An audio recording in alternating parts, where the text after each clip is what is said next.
They were told the Americans would strip them naked, mock them, and parade them through the streets like animals.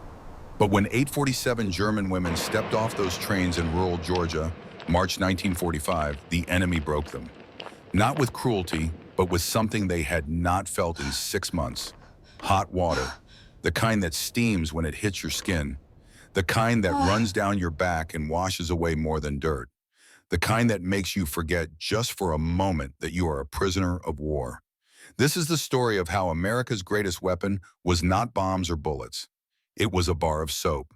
Elise Weber was 23 years old. She looked 40. Her blonde hair, once carefully braided every morning before the war, now hung in matted clumps against her skull. 6 months without a proper bath will do that. 6 months of eating soup made from vegetable scraps and bread stretched with sawdust will hollow out your cheeks, turn your skin the color of old newspaper, make your hands shake when you try to hold a cup. She stood on the platform in the thick Georgia heat, clutching a small suitcase that contained everything she owned in the world. Inside were 3 photographs of her family, a rosary her mother had pressed into her hands the day she left Hamburg, and a diary with water-stained pages.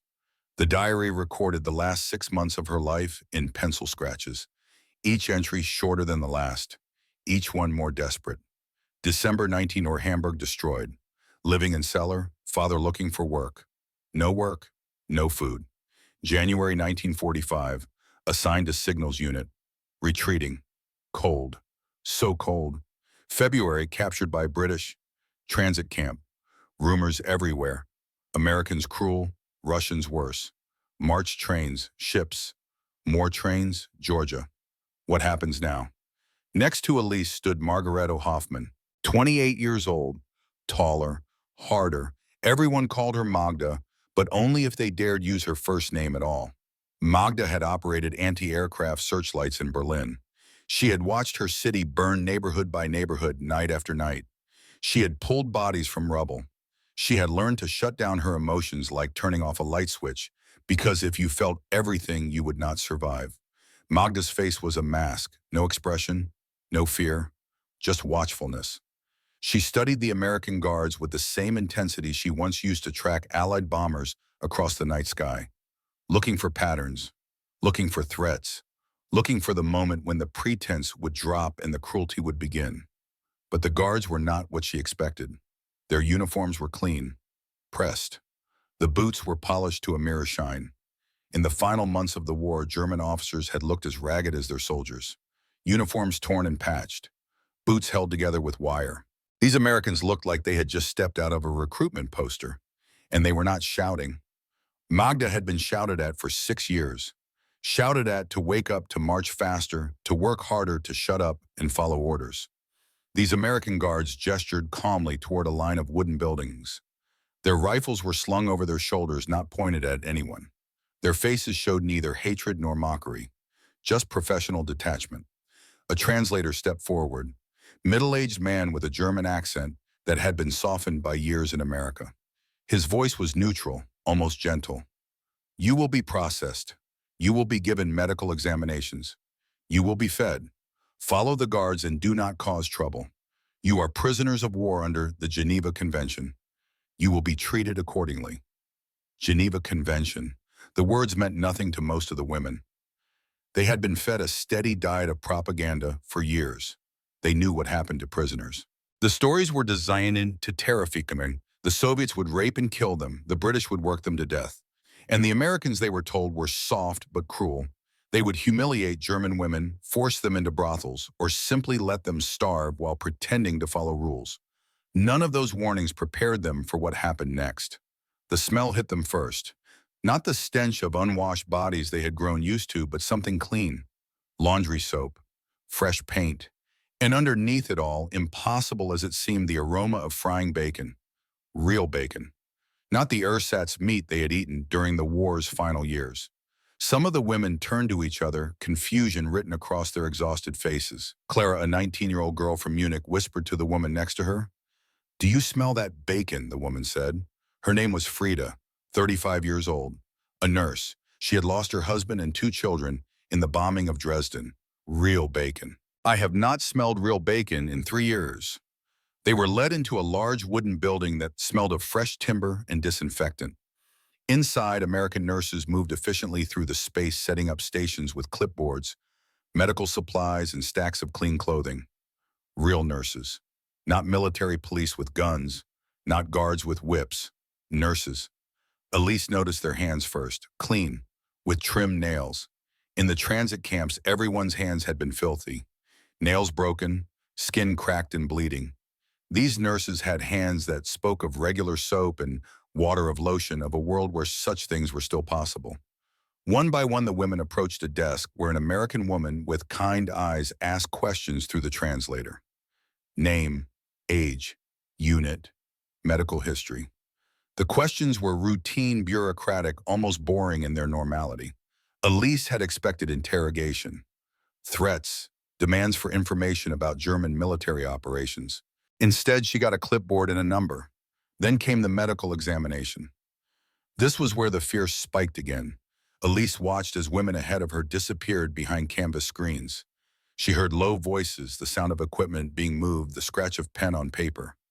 When her turn came, her legs felt like water. Her heart hammered so hard she thought the doctor would hear it.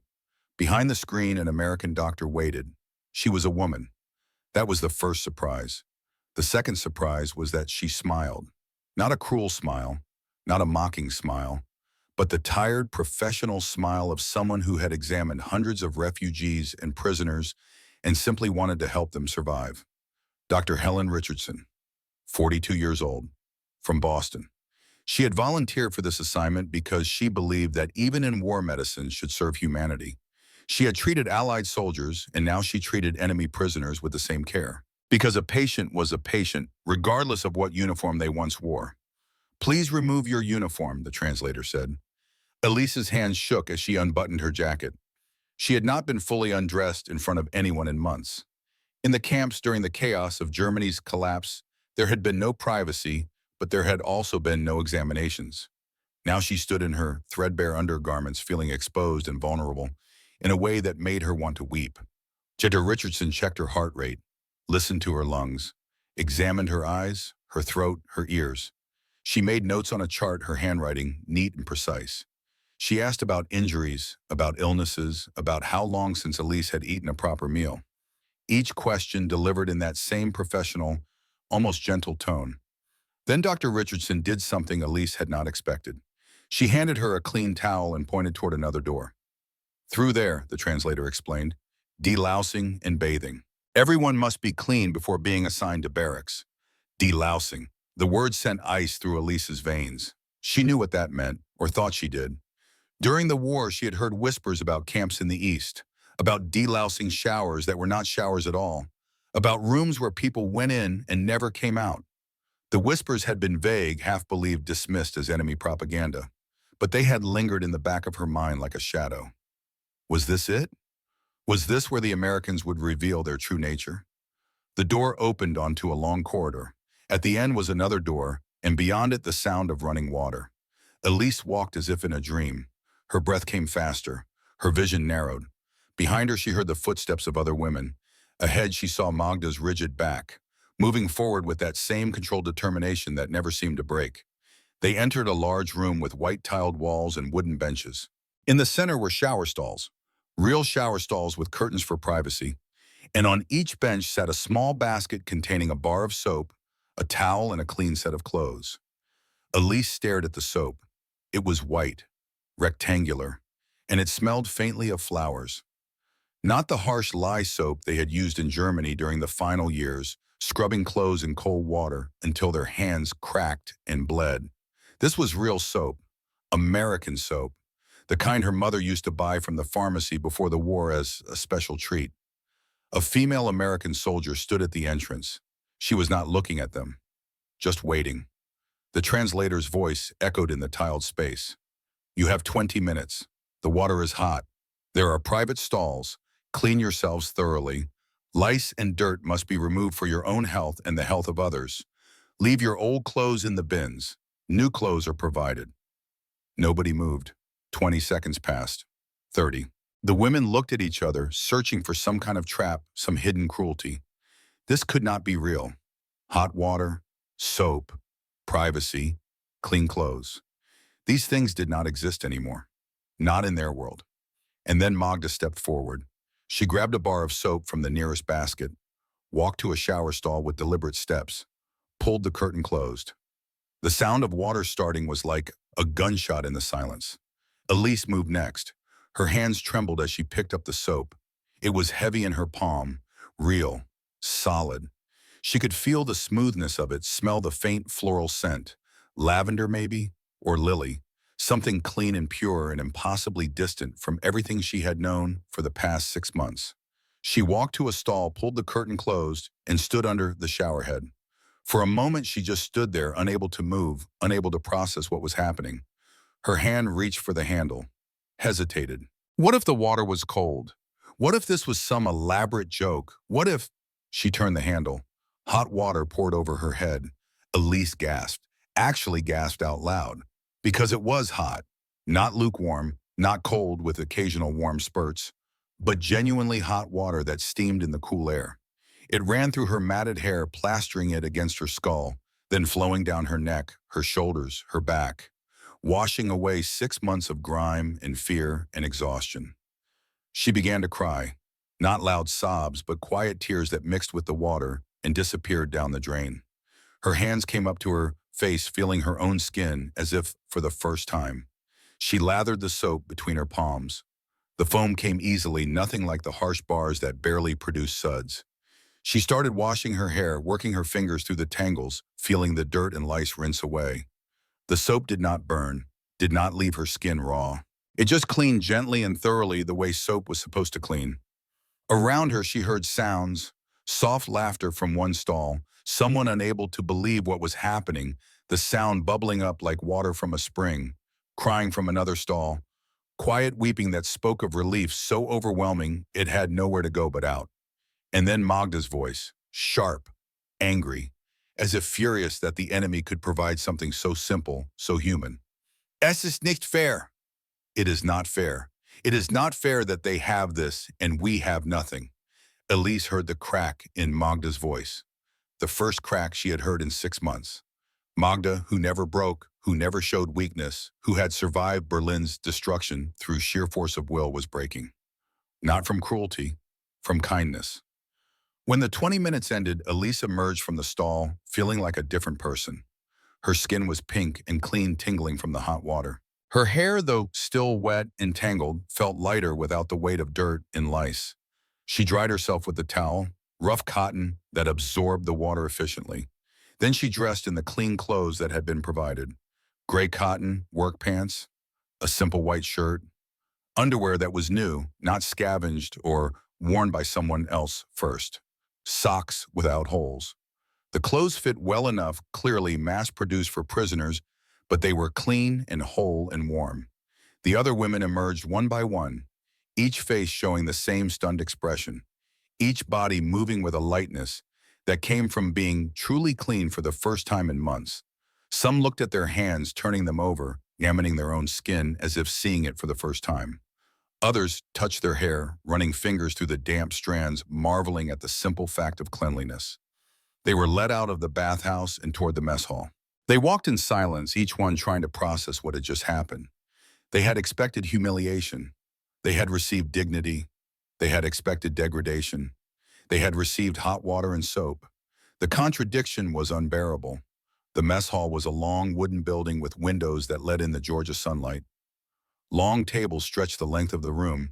At one end, a serving line steamed with the smell of real food. Not soup made from vegetable scraps. Not bread made from sawdust and hope. Real food. Elise could smell it before she saw it. Eggs, bacon, toast, coffee. The aromas hit her like a physical force, making her stomach clench with sudden, desperate hunger. She had not realized how hungry she was until that moment. For months, hunger had been a constant companion, so familiar she had almost stopped noticing it. But now, smelling real food, her body woke up and screamed for it. The women were directed to join the line.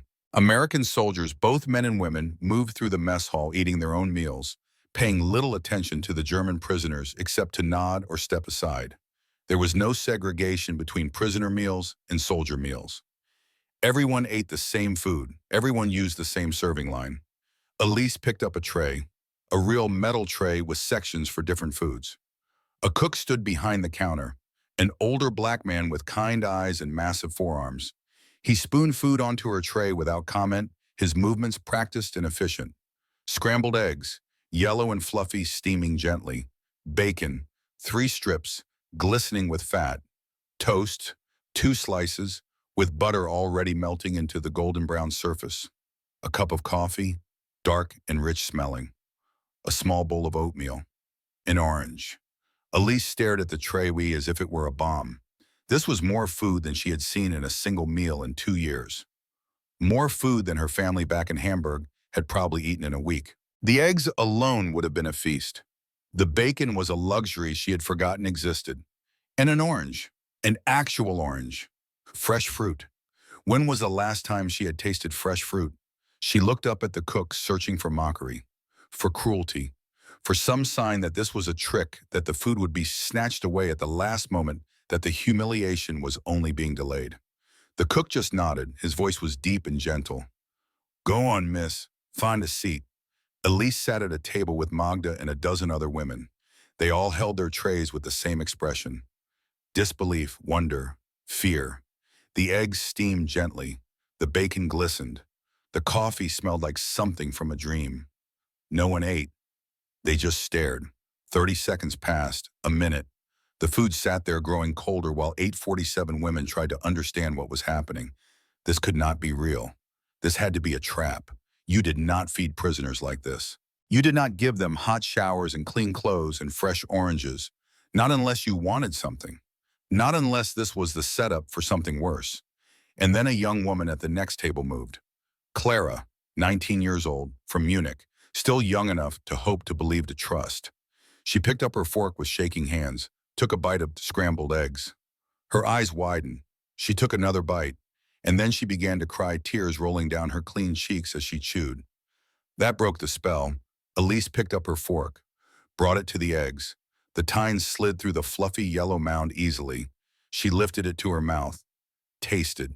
The flavor exploded across her tongue.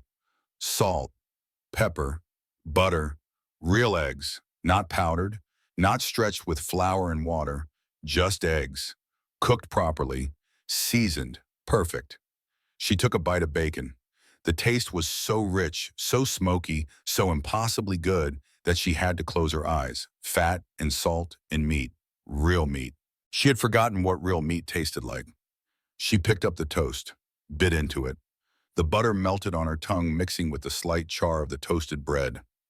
She chewed slowly, making it last, trying to remember this moment, because she knew she would need this memory later. Around her, women ate in silence. Some ate slowly, savoring every bite. Others ate quickly, as if afraid the food would be taken away. Tears streamed down faces, hands shook, forks clattered against trays. Magda ate mechanically. Her face was hard set in that same mask of control. But Elise saw her hands shaking as she brought the fork to her mouth, saw the way she paused after each bite, as if gathering strength. Magda whispered, her voice barely audible. "This is wrong." Elise looked at her. "What? This is wrong. They should not be feeding us like this." "Why, Elise asked. "Why is it wrong? Because they are the enemy. Because our brothers died fighting them. Because—" Magda stopped, unable to finish. Because it made everything they had been told a lie. Because if the enemy was capable of this kindness, this simple human decency, then what did that say about everything else, about the war, about the Reich, about the 6 years of their lives spent believing in something that now seemed hollow and false? An American guard walked past their table, a young woman not much older than Elise. She glanced at their trays, saw that the coffee cups were empty, and gestured to a large urn at the end of the room. She said something in English, smiling. The translator, stationed nearby, called out, "She says there is more coffee over there if you want it. Just help yourself." Help yourself, as if they were guests, as if they had not been enemies just weeks ago, as if they deserved comfort and courtesy and hot coffee whenever they wanted it. Elise peeled the orange slowly, her fingers clumsy with the task. She had not peeled an orange in so long she had almost forgotten how. The citrus smell was overwhelming, bright and sharp and clean. She separated the sections carefully, making each one last. The orange was sweet and cold and perfect. The juice ran down her chin, and she did not care. When she finished, she felt something she had not felt in months. Full, actually full. Not just the absence of hunger, but true satiety. Her stomach was warm and heavy with food. Good food. Real food. More food than she could remember eating at one time. But the fullness in her stomach could not fill the emptiness of confusion in her mind. Nothing made sense anymore. The enemy was supposed to be cruel. The enemy was supposed to hate them. The enemy was supposed to treat them the way they had been taught enemies treated prisoners. Instead, the enemy had given them hot water and soap and bacon and eggs and oranges. What kind of enemy shows kindness? After the meal, the women were marched to their barracks. The buildings were simple wooden structures painted white with screened windows and solid roofs. Not tents, not makeshift shelters, real buildings with real roofs that would not leak when it rained. Inside, rows of bunk beds lined the walls. Each bed was made up with sheets, a blanket, and a pillow. Not straw mattresses on concrete floors, not pallets shared by three women. Real beds, individual beds, with actual mattresses. Elise was assigned a lower bunk near a window. She sat on the edge and pressed her hand against the mattress. It was firm, but not hard, filled with actual padding, not just canvas stretched over boards. She lay back, slowly testing its reality, and stared at the wooden ceiling. The pillow was soft under her head. The sheets smelled clean, laundered, sun-dried. At the foot of each bed was a small wooden locker. The guards explained through the translator that personal items could be stored there. Anything that did not violate security rules was permitted. Letters, photographs, books, small personal effects. They would not be confiscated. They would not be searched unless there was reasonable suspicion. Elise opened her locker and carefully placed her suitcase inside. She took out her diary and held it for a moment, then tucked it under her pillow. In the camps during Germany's collapse, such items had been stolen or destroyed. Here the Americans told her she could keep it. A small pot-bellied stove sat in the center of the barracks, already stacked with wood. For cold nights, the translator explained, someone would show them how to operate it. They would also receive additional blankets if needed. It was March in Georgia. The nights were cool but not cold. Yet the Americans planned for the possibility that these German women might be cold at night. They provided heating. They provided extra blankets. They treated their comfort as something that mattered. That evening, after the guards had left and the lights were dimmed, the women lay in their bunks and talked in whispers. Some discussed their families, wondering what had happened to them in the ruins of Germany. Others talked about the future, whether they would ever go home, what would become of them. But most of them talked about the bath and the food. Hot water, someone whispered in the dark. They gave us hot water and soap. Real soap, another voice added. The bacon was real, Clara said. I could taste it. It was not ersatz. It was real. Greta said nothing. She lay with her hand pressed against her clean skin, feeling the softness that the soap had created, and tried to reconcile what she had been told with what she had experienced. They were the enemy. They had bombed German cities. They had killed German soldiers. And yet they gave her hot water and soap. She pulled out her diary and wrote by the light filtering through the window. March 15th, 1945. We have arrived in America. I do not understand this place. The enemy treats us better than our own country did in the final months. I am clean for the first time in 6 months. I am fed. I have a bed.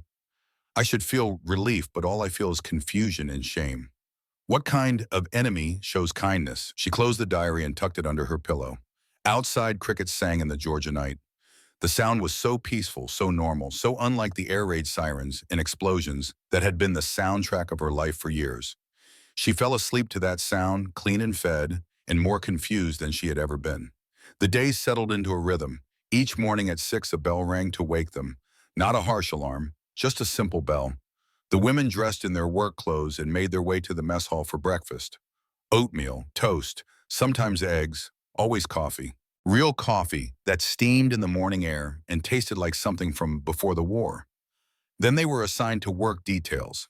The work was not hard. Some women were sent to the camp laundry washing uniforms and linens. Others worked in the kitchens, peeling vegetables and washing dishes. A few were assigned to light maintenance tasks, sweeping floors, or tending to the small gardens around the camp. Elise was assigned to the laundry.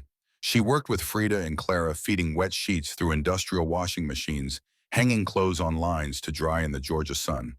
The work was repetitive but not exhausting, not like the desperate labor of the final months in Germany, where they had worked until their hands bled and their backs gave out. And they were paid, in camp script, a kind of internal currency that could be used at the canteen. The concept was so foreign that at first none of them understood. You worked, you received compensation, you could buy things. It seemed like something from another world. The canteen was a small building near the center of the camp stocked with items that seemed impossibly luxurious. Chocolate bars, cigarettes, toothpaste, combs, writing paper, stamps for letters, small luxuries that made life bearable. Elise saved her script for a week.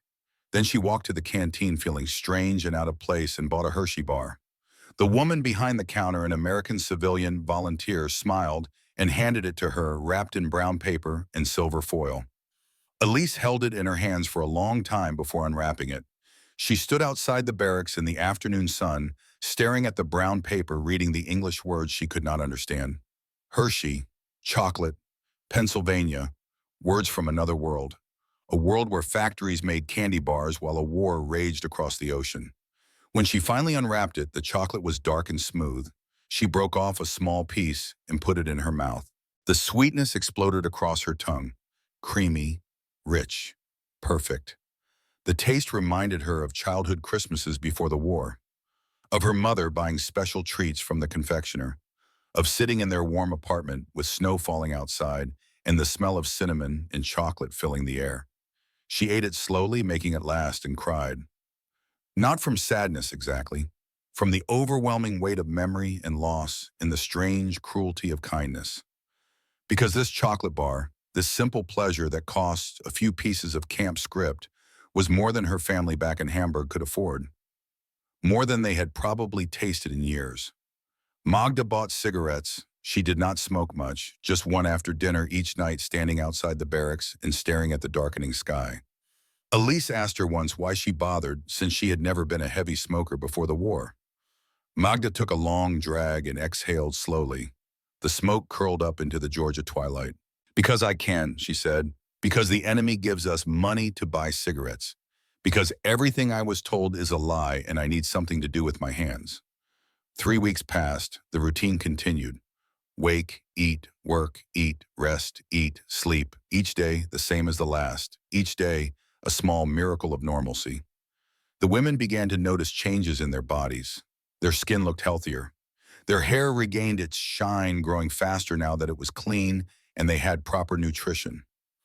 They had energy they had not felt in years. Some of the women gained weight, not much, but enough to fill out their faces to remove the hollow, starving look that had defined them for so long. Elise caught sight of herself one afternoon in a metal surface at the laundry. She stopped staring at her reflection. Her face had filled out. Her skin was clear and healthy, not the gray pallor of malnutrition. Her hair, which she had learned to braid again in the morning, shone blonde in the afternoon light. She looked like herself. The self she had been before the war destroyed everything. The Americans had done that. The enemy had given her back her body, given her back her health, given her back the simple ability to look in a mirror without flinching. But every improvement came with a cost, because every bit of health they gained, every meal they ate, every bar of soap they used reminded them of what they had left behind. The contradiction gnawed at them constantly. They lived in comfort while Germany starved. They slept in beds while their families huddled in rubble. They ate bacon and eggs while their mothers scraped together soup from potato peels. The letters started arriving in late March. The Red Cross had managed to establish some contact between prisoners of war and their families, though the system was slow and unreliable. Many letters never arrived. Some took months. But when they did come, they carried news that broke hearts more effectively than any cruelty the Americans could have devised. It was a Tuesday afternoon.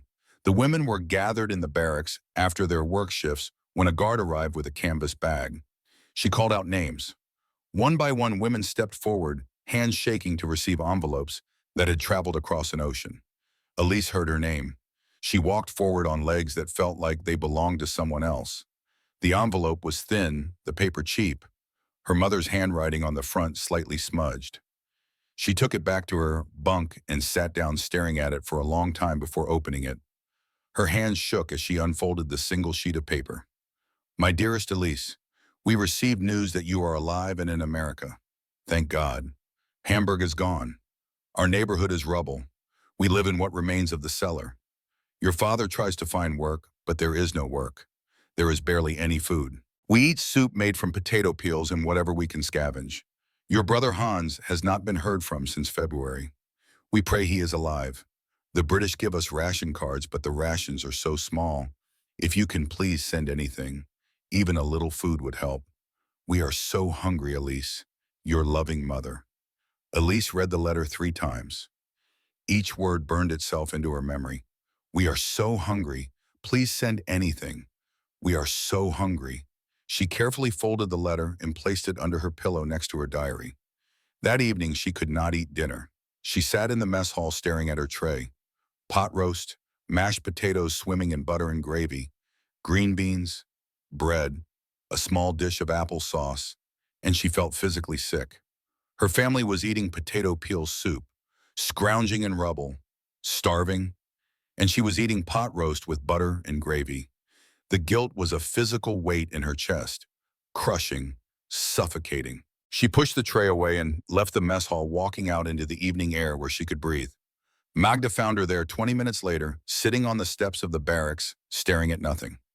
You got a letter, Magda said. It was not a question. Elise nodded. So did I. They sat in silence for a long time.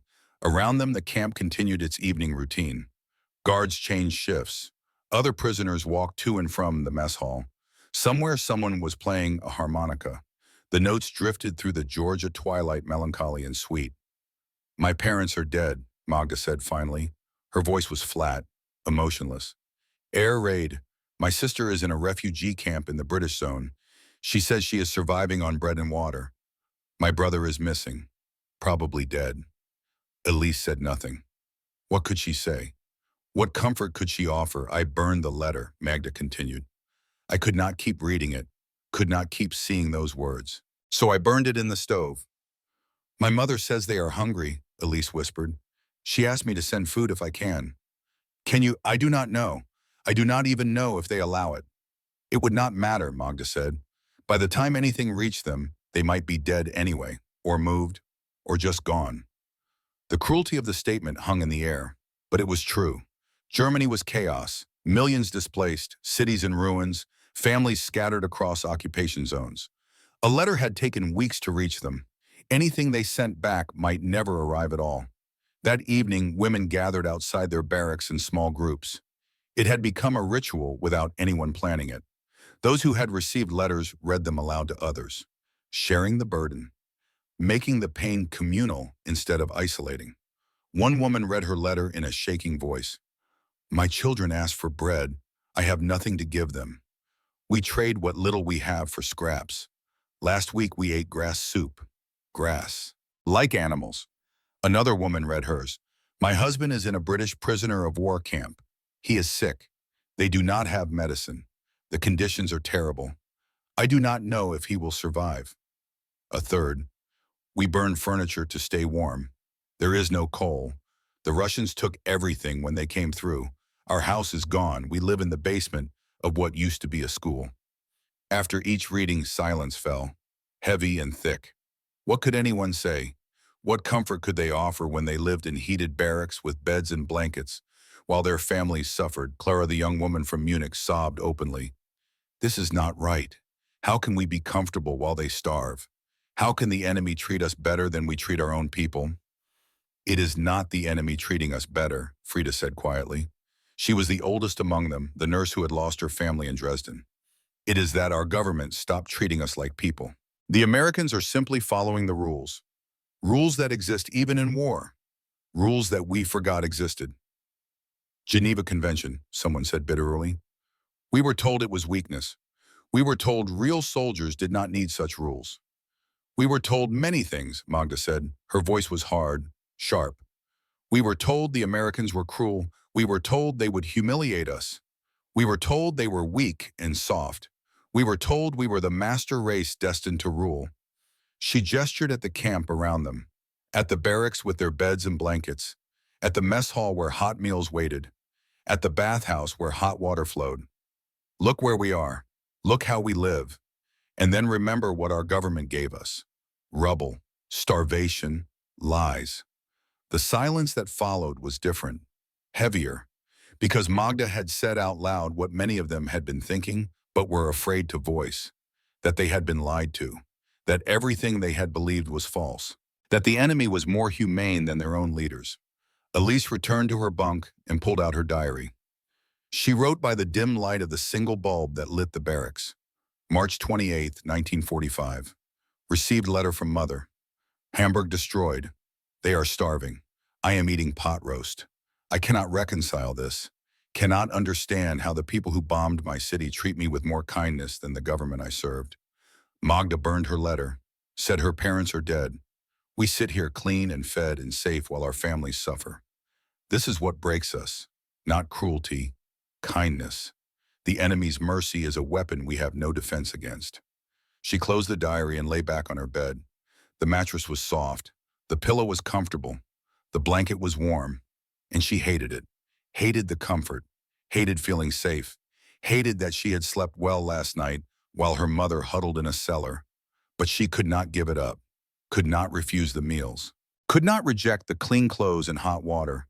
Because her body, starved and exhausted for so long, craved these things, needed them, would not let her refuse them, even as her mind screamed that it was wrong. In late April, some of the women were selected for work details outside the main camp. They were taken by truck to nearby farms to help with planting or to small towns to assist with various labor projects. Always under guard, always supervised, but allowed to see the world beyond the wire. Elise was part of a group sent to help at a local cannery. They rode in the back of a truck through rural Georgia, watching the landscape pass by.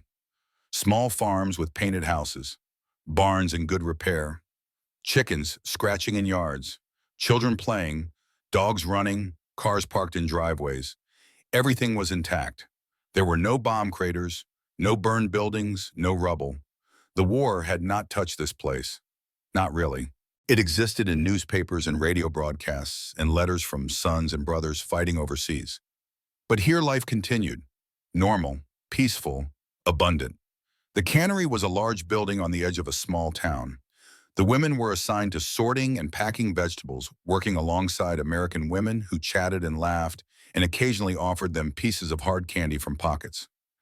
During lunch break, they were given sandwiches and cold lemonade and allowed to sit outside in the shade. Across the street was a grocery store.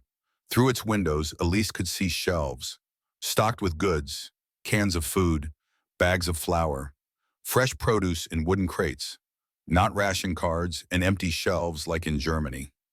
Not long lines of desperate people waiting for scraps. Just a normal store, with normal goods, available to anyone with money to buy them. A young boy came out of the store carrying an ice cream cone. He could not have been more than 8 years old. He licked it casually, completely unaware of how impossible such a thing seemed to Elise. Ice cream, in the middle of a war. She had not seen ice cream in Germany since 1942. Magda sat next to her eating her sandwich in silence. She watched the boy cross the street, still licking his ice cream cone. Finally, she spoke. This is what we were fighting. Elise looked at her. Not soldiers, Magda continued, not armies. This. She gestured at the town, the store, the boy with his ice cream, the normal, peaceful, abundant American life continuing all around them.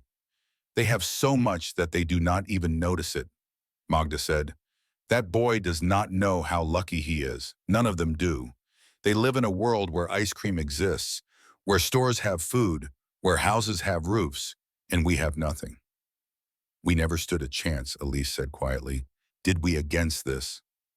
No, Magda agreed. We never stood a chance. On the ride back to camp, Elise stared out at the Georgia landscape and tried to understand what she had seen. America was not weakened by the war. America was so powerful, so wealthy, so industrially mighty that the war barely touched it. They could fight on two fronts across two oceans and still have ice cream for children and chocolate bars for prisoners and endless supplies of bacon and eggs. Germany had scraped the bottom of every barrel, converted every factory to war production, rationed every scrap of food, conscripted every able body, and still lost. Because America could do all of that and more without even breaking stride. That night, the women talked about what they had seen. Some were angry. How dare the Americans live in such comfort while Germany burned? Others were simply stunned, trying to process the magnitude of what they were up against. A few, like Frida, just looked sad. We were told America was weak, Frida said. Decadent, soft, unable to fight a real war. We were told they would collapse at the first sign of hardship. We were told lies, Clara said, about everything. And there it was, the central truth that none of them could avoid anymore. Everything they had been told was a lie. The Americans were not cruel. They were not weak. They were not decadent. They were powerful beyond imagination, and despite having every reason to hate, they chose to show mercy. Elise lay in her bunk that night, clean and fed and comfortable, and felt the weight of that truth settle over her like a heavy blanket. The enemy was not who she had been taught to fear. The enemy was not the monster from the propaganda posters. The enemy was people, regular people, who followed rules, who believed in dignity, who gave hot water and soap to prisoners who had fought against them. And that truth was more terrifying than any cruelty could have been, because it meant everything she had believed was wrong. Everything she had fought for was based on lies. Everything she had sacrificed was for nothing. The soap and the hot water and the bacon and eggs were not just gifts. They were mirrors, forcing her to see herself, to see her country, to see the truth she had been running from for 6 years. And the truth she was learning was harder to face than any enemy. May 8, 1945, the war in Europe was over. The news reached Camp Gordon through American newspapers that were translated and posted on bulletin boards. Women gathered in clusters reading the headlines, staring at photographs of Berlin in ruins. German soldiers surrendering by the thousands. Hitler dead by his own hand in a bunker beneath the burning capital. Some women refused to believe it. The Reich could not be defeated. It was impossible. They had been told for years that Germany would triumph, that victory was inevitable, that the 1,000-year Reich would endure. They clung to denial like drowning women, clinging to wreckage, unable to accept that everything they had sacrificed for had ended in complete and total failure. Others felt relief wash over them like cool water. The war was over. No more bombing, no more death, no more cities burning in the night. Maybe now their families could begin to rebuild. Maybe now there would be food again. Maybe now the dying would stop. But for Elise and many others, the end of the war brought something more complex than relief or denial. It brought a crisis of meaning so profound, it felt like the ground had opened beneath their feet. If Germany had lost, if everything they had been told was a lie, then what had it all been for? What had been the point of the suffering, the sacrifice, the years of war? What had her brother Hans died for if he was dead? What had millions of German soldiers died for? What had the civilians in Hamburg, in Dresden, and Berlin died for? For nothing. For lies. For a madman's fantasy that had consumed an entire nation and left it in ruins. Elise sat in the barracks that evening holding her diary, unable to write. The questions swirled in her mind like a storm. She had believed in her country. She had believed in the cause, however vaguely she understood it. She had believed that Germany was fighting for survival against enemies who wanted to destroy them. But those enemies had given her hot water and soap. They had fed her better than her own government had. They had treated her with more dignity than she had experienced in the final chaotic months of the Reich. They had shown her what civilization looked like, what rules and order and basic human decency looked like. How could both things be true? How could the enemy be both the destroyers of Germany and the providers of mercy? Late that night, when the lights were dim and the guards were distant, the barracks became a space for dangerous conversations. Women who had never dared speak such thoughts out loud began to voice them. Carefully at first, then with growing boldness. We were lied to, one woman said. She was from Frankfurt, had worked in a munitions factory. About everything, the Americans, the British, the war itself, all lies. They told us the enemy was evil, another added. But look how they treat us. Look at this place. They have rules and they follow them. Black soldiers eat at the same tables as the white soldiers. Women serve as guards and nurses. They treat us like human beings. That is not evil. That is civilization. Clara, the young woman from Munich, spoke with anger in her voice. My brother died believing in the Reich. He was 19 years old. He died in Russia believing he was fighting for something noble. He died for nothing, for lies. Some women still defended Hitler, still defended the Reich, but their voices grew quieter with each passing day. They were isolated by their unwillingness to face reality, trapped in a past that no longer existed. Magda sat on her bunk listening to the conversation swirling around her. She had said little since receiving the letter about her parents' death, but now she spoke, her voice cutting through the murmurs. I used to think strength meant being hard, she said, being willing to do whatever it takes, being ruthless. That is what we were taught. That is what the Reich valued. She paused, looking around at the other women. But maybe real strength is being kind when you have every reason not to be. Maybe real strength is following rules even when it would be easier to break them. Maybe real strength is treating your enemies with dignity even after they tried to kill you. The silence that followed was profound. Because Magda, hard and stoic Magda, who never broke, had just articulated what many of them were thinking but could not say. That the Americans had shown them what real strength looked like, and it was nothing like what they had been taught. In June, the camp administration began offering educational programs. English classes, lectures on American government and history, lessons on democratic principles.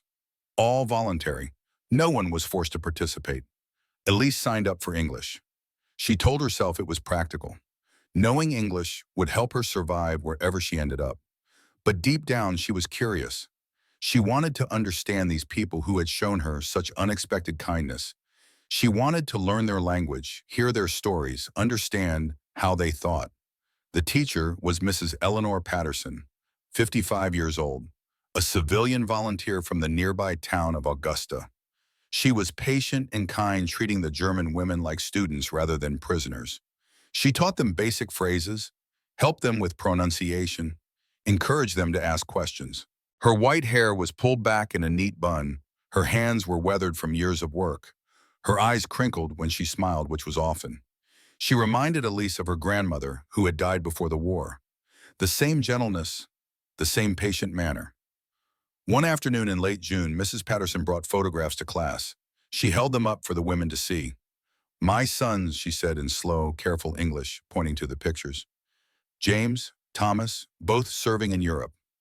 She explained through a combination of simple English and gestures that she worried about them every day, that she prayed they would come home safely, that she missed them terribly. Elise stared at the photographs. Two young men in American uniforms, smiling, clean-cut. They could not have been much older than 25. These boys might have fought German soldiers, might have participated in bombing raids over German cities, might have killed German men. Yet here was their mother teaching German prisoners with kindness and patience, even though her own sons were still in danger. Even though those sons might have been killed by Germans, she still chose to see the women in front of her as human beings, as students, as people worth helping. After class, Elise approached Mrs. Patterson. Her English was still halting, imperfect, but she had been practicing. Why you kind? She asked. We enemy. Mrs. Patterson smiled. It was a sad smile, the smile of someone who had seen too much loss and chose kindness anyway. You're not my enemy, dear, she said slowly, making sure Elise could understand. You're just a girl far from home. We're all God's children, no matter which side we were on. The words were simple, almost childlike in their simplicity, but they hit Elise with the force of a physical blow. She felt something break inside her chest. Something that had been holding together for 6 years finally cracked and gave way. She returned to the barracks and cried for an hour. Deep, wrenching sobs that she tried to muffle in her pillow. She could not explain to anyone why she was crying. Could not articulate the overwhelming emotion that Mrs. Patterson's simple statement had unleashed. How could she explain that an enemy had just treated her with more Christian charity than she had ever experienced in her own supposedly Christian nation? How could she explain that a woman whose sons might have been killed by Germans still chose to see her as a human being, worthy of dignity and kindness? The contradiction was unbearable. And yet it was also a gift, a terrible, beautiful gift. that forced her to see the world differently, to see herself differently. In August, rumors began circulating through the camp. Repatriation. Germany was being divided into occupation zones. American, British, French, Soviet. Prisoners of war would be sent back, gradually processed through camps in Europe, eventually released to return to their families. The women should have been overjoyed. They were going home. But many felt dread instead of joy. Elise lay awake at night thinking about what awaited her in Hamburg. Rubble, starvation, her family living in a cellar, and she would return to them healthy, well-fed, clean, carrying the guilt of having lived comfortably for 6 months while they suffered. How could she explain it to her mother? How could she tell her that the enemy had fed her bacon and eggs while her family ate potato peel soup? How could she tell her father that she had slept in a bed with clean sheets while they huddled in ruins? How could she face her brother if he was still alive, knowing that she had been safe while he fought and suffered? The guilt was crushing, overwhelming. Some women expressed what others only thought. "I do not want to go back," a woman whispered one night in the dark barracks. "Does that make me a traitor?" No one answered, because they all felt the same way. They were afraid to leave this place, afraid to give up the security, the food, the basic dignity they had found in captivity. It was shameful to admit, almost treasonous, but it was true. They knew things most Germans would not know for years. They knew that the enemy was not a monster.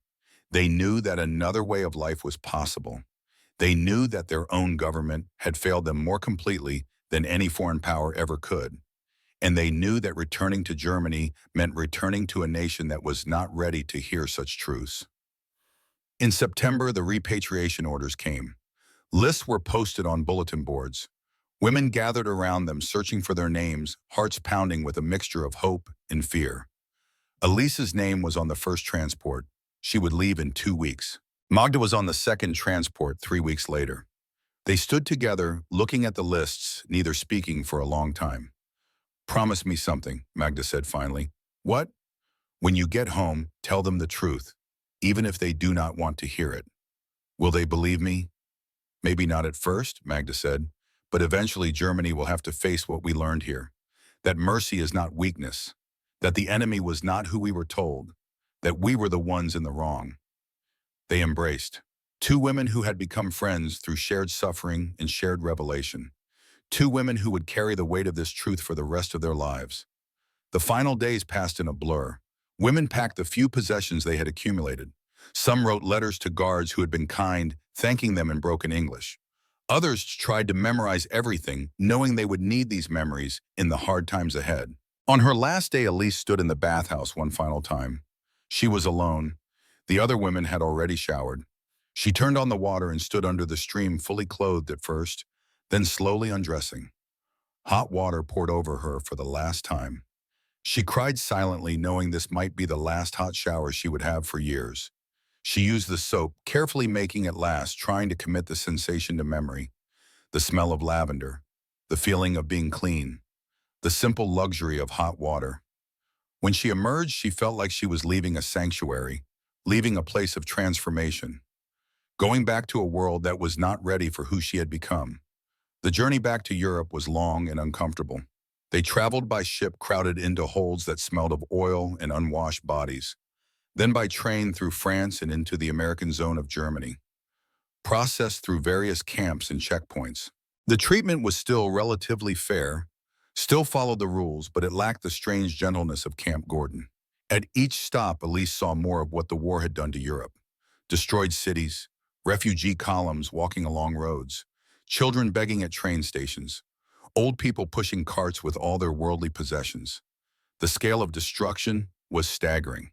When she finally reached Hamburg in late October, she almost did not recognize it. The city was a moonscape. Entire neighborhoods had been erased from existence. Where there had once been streets and houses and shops, there was now just rubble. Mountains of broken brick and twisted metal stretching as far as she could see. The smell of decay and smoke still lingered in the air months after the last bombs fell. People moved through the ruins like ghosts, thin and gray and hollow-eyed, pushing carts, digging through rubble, searching for anything useful, anything that could be burned for warmth or traded for food. She found her family in the cellar of what had once been their apartment building. The building itself was gone, just a pile of rubble. But the cellar remained, and in it, her parents had created a space barely large enough to lie down in. Her mother was the first to see her. She came up the cellar stairs carrying a bucket of water, moving slowly like an old woman, though she was only 52. When she saw Elise standing there with her small suitcase, she dropped the bucket. Water spilled across the broken pavement. "Elise," she whispered, then louder. "Elise." They embraced. Her mother felt like nothing but bones, so thin that Elise could feel every rib, every vertebra. Her mother was crying and laughing at the same time, holding her daughter's face in her hands, staring at her as if she might disappear. Her father emerged from the cellar. He had lost so much weight that his clothes hung on him like they were draped on a scarecrow. His hair had gone completely white. He had been 48 when she last saw him. Now he looked 70. He embraced her silently. His hands shook. When he pulled back, he was crying. "Thank God," he kept saying. "Thank God you are alive." Her mother pulled back and looked at Elise's face, really looked at her, and something changed in her expression. Wonder, confusion, and something else. Something that looked almost like resentment. "You look so healthy," her mother said. The words hung in the air, an observation, an accusation, a question. That night they gave her what food they had, a bowl of thin soup made from water and a few withered vegetables someone had found in a bombed-out garden. A small piece of bread, hard as stone. She ate it slowly, every bite an act of penance. Her father asked about the camp, how she had been treated, whether it was as bad as they had feared. She told them the truth about the hot water, the soap, the meals, the beds, the work that was not too hard, the payment in camp script, the canteen with chocolate bars, the English classes, the kindness of guards and teachers. Her parents listened in silence. When she finished, her father simply nodded. His face was unreadable, tired, resigned. He looked at her for a long moment before speaking.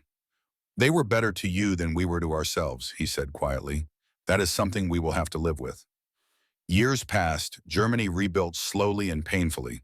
Elise married in 1948 a kind man named Thomas, who had also been a prisoner of war captured by the Americans at the Battle of the Bulge. They understood each other without having to explain. They had both learned the same lessons. Both carried the same guilt and gratitude. They had children, a daughter named Eva, a son named Peter. They lived a quiet life in rebuilt Hamburg. Elise worked as a translator. Her English learned in that Georgia camp served her well. Thomas worked in reconstruction, helping to rebuild the city that had been destroyed. But Elise never forgot those months in Georgia. Never forgot the hot water and the soap and the bacon and eggs. Never forgot Mrs. Patterson's simple words, "You are not my enemy." Never forgot the contradiction that had broken her and remade her. In 1964, when Eva was 15 years old and asking questions about the war, Elise decided it was time to tell her the truth. Not the sanitized version. Not the version that made Germany look better than it was. The truth. They sat in their small kitchen on a summer evening. Eva had found Elise's old diary in a drawer and asked about it. Elise took the water-stained notebook, held it for a moment, then began to speak. She told Eva everything. About arriving in America terrified and starving. About the hot water that made her cry. About the meals that made her feel guilty. About the letters from her grandmother describing starvation. About the contradictions that forced her to question everything she had believed. Eva listened, her eyes growing wider. When Elise finished, Eva asked the question that mattered most. "Why did they do that? Why were they kind to you?" Elise thought for a long time before answering. She wanted to get this right, wanted Eva to understand. "Because they believed in something we had forgotten," she said finally. "They believed that even enemies are human beings, that there are rules that should never be broken, no matter how angry you are, no matter how much you have lost. They showed us mercy, and that mercy was more powerful than any weapon." "Was it hard," Eva asked, "to accept kindness from the enemy?" "Harder than you could imagine," Elise said. "Cruelty would have been easier to carry. Hatred is simple. But kindness forces you to see the person in front of you. It forces you to question everything you believed. And that is terrifying." She paused, looking at her daughter, "but also necessary. Because without that questioning, we would have remained trapped in lies. The Americans gave us more than food and shelter. They gave us a mirror. They forced us to see ourselves, to see what we had become, to see what we could be instead. That night, after Eva had gone to bed, Elise opened her old diary. She turned to the last page and wrote a final entry. Her hand was older now, the handwriting less steady, but the words came clearly. I thought captivity would break me. I thought the enemy would destroy what little I had left. But they gave me something I had lost. The belief that humanity can survive even in the darkest times. They gave me hot water and soap, and in doing so, they gave me back my soul. I learned that the measure of a nation and a person is not how we treat our friends, but how we treat our enemies when we have every reason to be cruel. I learned that mercy is not weakness. It is the hardest strength. These are lessons Germany is still learning. Lessons the world must keep learning. Because the alternative, a world where hatred wins, where cruelty is justified, where enemies are dehumanized, that world leads only to more war, more suffering, more loss. The Americans could have been cruel. They had every reason, but they chose differently. And that choice changed my life, changed how I see the world, changed what I taught my children. Perhaps that is the greatest victory of all. Not military victory, but moral victory. The victory of choosing humanity even when hatred seems justified. I was a prisoner for 7 months, but in those 7 months I was freer than I ever was under the Reich, because true freedom is the freedom to think, to question, to change. And they gave me that freedom through one simple act, treating me like I mattered. The soap and the soul, inseparable now, forever linked in my memory.